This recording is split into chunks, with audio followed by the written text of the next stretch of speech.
Now I'd like to introduce my good friend and Lieutenant Governor Dan Forrest.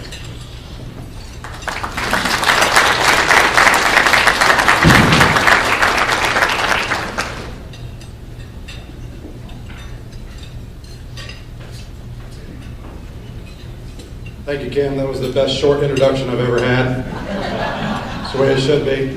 Listen, good morning, everybody. I know it's early, and thank you, Chairman, for your words this morning. Unlike Claude, I don't have any notes, so who knows what I'm going to say this morning or how long it's going to take. But I wanted to first just say thank you for what you do. You obviously know this. You wouldn't be here, but you have one of the very most important jobs in all of politics in the country. And you also have one of the most thankless jobs in the state as well for GOP politics, and people aren't looking at you every day saying, hey, thank you for the job you do. So I just want to take a moment and say thank you for the job you do, knowing that it is thankless, knowing that you do put in hundreds and if not thousands of hours to get your candidates elected in your counties and in your districts. And know that the work that you're doing is greatly appreciated from the candidates that are serving you. And we could not do it without you. And as the Chairman said, there's a lot of work to be done, and because there's this great turnover on a regular basis among leadership at these top levels, what we have felt in my office is an urgency to make sure that we're all on the same page. We travel around and we meet with big groups. Many of you have heard me say this. I'll go into a group and there could be 300 or 400 or 500 people in the room, and I start asking questions, and it becomes apparent very quickly that the folks are happy. These are Republicans. This is our base.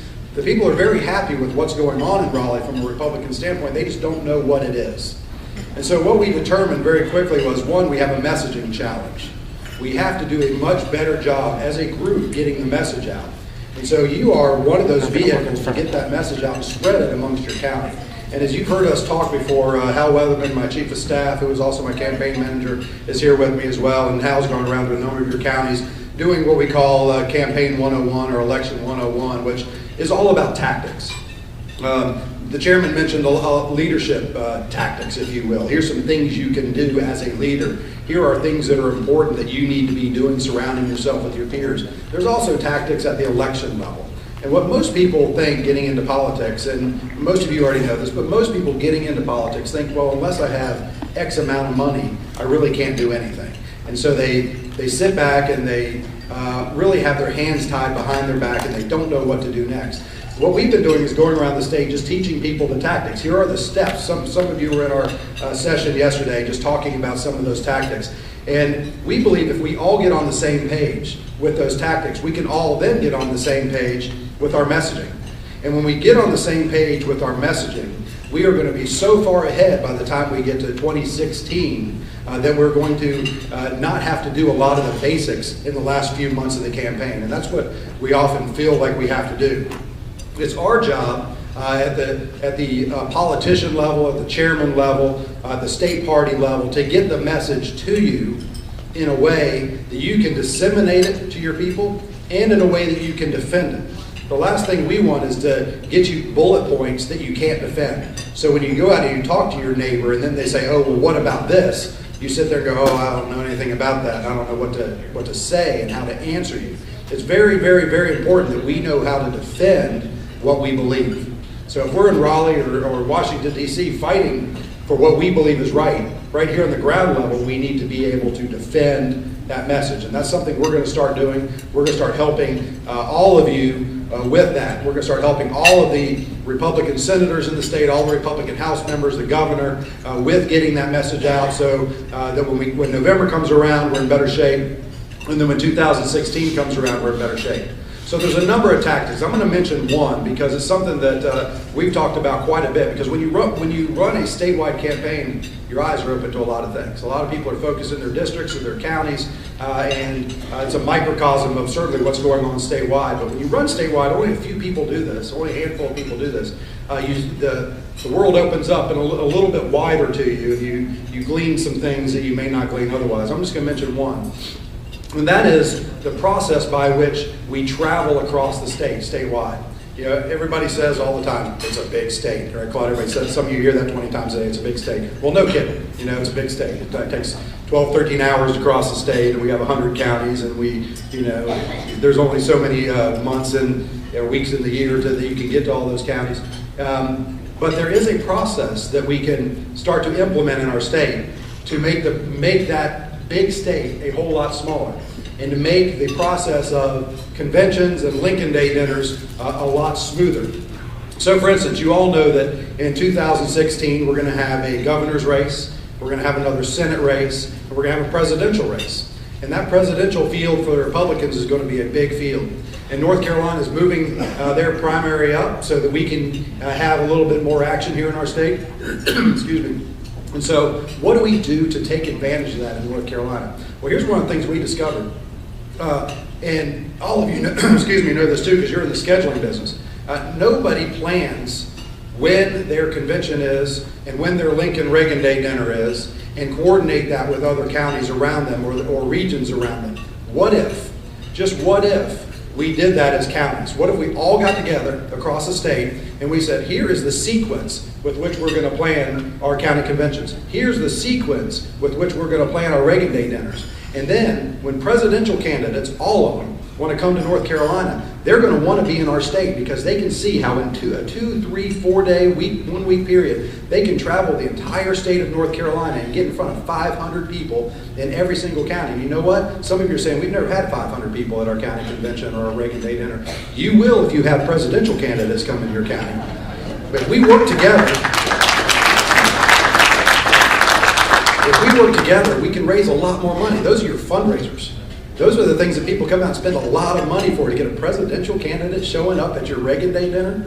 That's amazing stuff, but we have to work together. And this is where when the chairman's talking about your peer groups. When your peer groups get together and say, hey, you know what? We want to come together as a team and figure out how we organize our state that way so that our statewide candidates, the governor, lieutenant governor, the council of the state, the Senate candidates, can get around the state in an efficient way and they can see all your people. Because some of these small counties are going, we never get anybody to come because they're always being trumped by the big counties. Well, obviously it's a numbers game. Politics is a numbers game. That's the way it works. We can change the numbers game in North Carolina if we just work together. So make that food for thought within your groups of how we would go about doing that, because that would really change the dynamics of not just how we get people around the state efficiently, but how you raise a lot of money in your counties and in your districts for the jobs that you're trying to do. So I'm gonna just leave with this. What I want to do, because this is really the only time of the year that I get in front of you guys, is if there are any questions you have for me as Lieutenant Governor, or any questions you have in general about what's going on in state politics, messaging, policy things, if there's any of that you're confused about, just raise your hand. I'll take a couple questions before I step down if anybody has anything. But I want to make sure that you have that opportunity as a group while I'm in front of you. Does anybody have anything they want to ask? Yes, ma'am. I face the problem of messaging to folks in our party that don't follow the internet, don't get the media, and our radio station locally is not strong enough to get out to our county. What vehicle do you use to message to folks that are not connected? Well, I mean, what I think you'll find is more and more people will continue to be connected, and that's a good thing. If they're not connected now, and you're in that small of a county, you're going to find that there may be. I mean, how many registered Republicans do you have in your area? 6,900. I'm in Watauga County. You're in Watauga County, 6,900. So you're not talking about all six. Most of Watauga is connected. In fact, Watauga is, no, I'm thinking of Wilkes about being connected. Watauga is an interesting county because it does have as well a kind of an urban core and then a lot of suburbia. So I would say that most of your folks are connected. So figure out how many people aren't. It's a numbers game. If it's 1,000, find 4 people that can go touch base with 250 of them in a year, whether that's writing them letters, whether that's picking up the phone and call. It's not hard to make 250 phone calls in a quarter. I make 250 phone calls at least a week myself, calling people. So you can do that. I mean, this is my job as well, but you can find people to help you out to call, and you're not going to be happy with the work that we're doing. So make sure that you're communicating that way. There's plenty of ways to do it. Human touch is the best way to do it. Handwritten letters are fantastic. But calling people, if they aren't connected to the internet, they're most likely connected to the phone. And most of those people would love to hear your voice or the voice of 3 or 4 people that are associated with you. So use whatever tool you have. We don't rely on the internet for everything. We don't rely on email.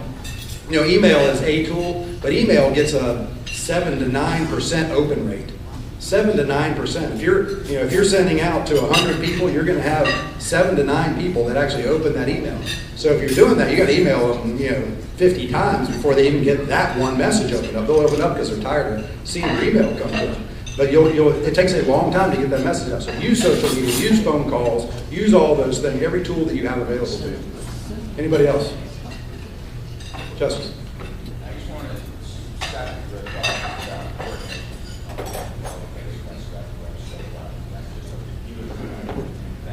Thank you, Judge. The judges are probably in the toughest position of all, because as they travel statewide, they're not always getting top billing on that speaking circuit as well. And this would help put them on top billing on a lot of that travel speaking circuit. So thank you, Justice Evans, for that.